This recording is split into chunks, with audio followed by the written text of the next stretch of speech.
Dobre, dnes som dostal z reklamácie tento stroj, ktorý je údajne plne funkčný, tak ho vyskúšame.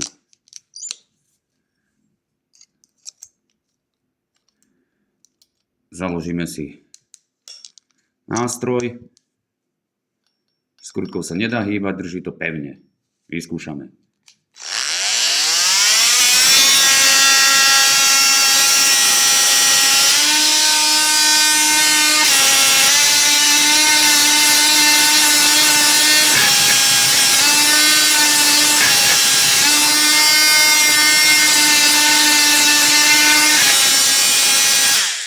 Dobre, stroj je očividne nefunkčný.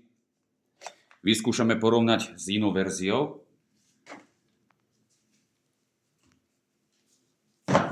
Samozrejme, prehodíme si ten istý nástroj.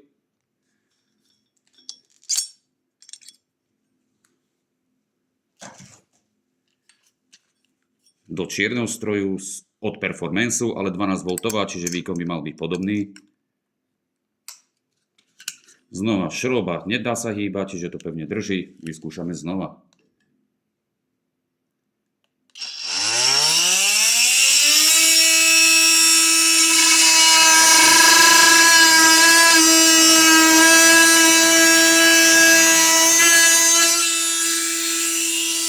Takže podľa Lidlu a ich autorizovaného servisu Hecht je tento stroj plne funkčný, reklamácia zamietnutá a krásne vidno, že absolútne nefunguje.